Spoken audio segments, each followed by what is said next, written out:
नरसिंह अवतार। नरसिंह अवतार हिंदू धर्म ग्रंथों के अनुसार भगवान विष्णु के 10 अवतारों में से चतुर्थ अवतार हैं, जो वैशाख में शुक्ल पक्ष की चतुर्दशी को अवतरित हुए।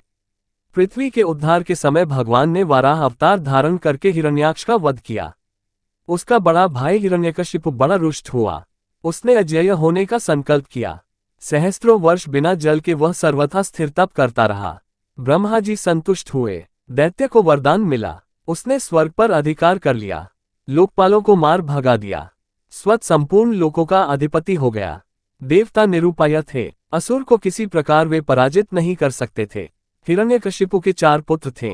एक दिन सहज ही अपने चारों पुत्रों में सबसे छोटे प्रहलाद से पूछा, बेटा तुझे क्या अच्छा लगता है?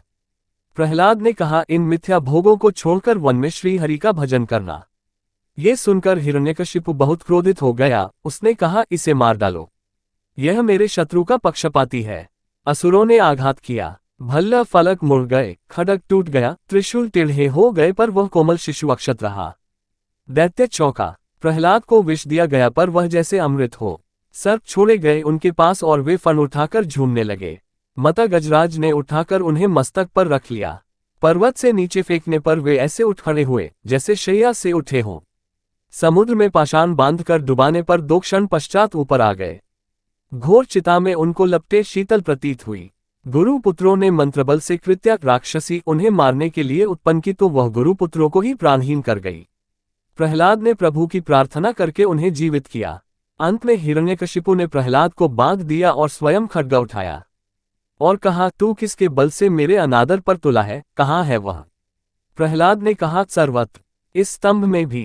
प्रहलाद के वाक्य के साथ दैत्य ने खंभे पर घूसा मारा। वह और समस्त लोग चौंक गए।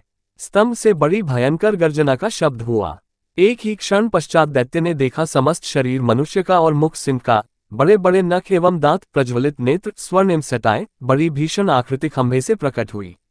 दैत्य के अनुचर झपटे और मारे गए अथवा भाग गए। हिरण्यकशिपु को भगवान नरसिंह ने पकड़ लिया। मुझे ब्रह्मा जी ने वरदान दिया है। छटपटाते हुए दैत्य चिल्लाया, दिन में या रात में न मरूंगा। कोई देव, दैत्य, मानव, पशु मुझे न मार सकेगा। भवन में या बाहर मेरी मृत्यु न होगी। समस्त शस्त्र मुझ पर व्यर्थ सिद्ध होंगे। भूमि, जल, गगन, सर्वत्र मैं अवध्य हूँ।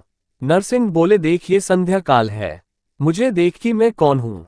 ये द्वार की देहली, ये मेरे नख और यह मेरी जंघा पर पड़ा तू। अट्टहास करके भगवान ने नखों से उसके वक्ष को विदीर्ण कर डाला। वह उग्र रूप देखकर देवता डर गए। ब्रह्मा जी अवसन हो गए। महालक्ष्मी दूर से लौट आईं, पर प्रहलाद वे तो प्रभु के वर प्राप्त पुत्र थे। उन्होंने स्तुति की। भगवान नरसिंह ने गोद में उठाकर उन्हें बैठा लिया और स्नेह करने लगे। और भी ऐसी कहानी सुनने के लिए हमारी वीडियो को लाइक करें, चैनल को सब्सक्राइब करें।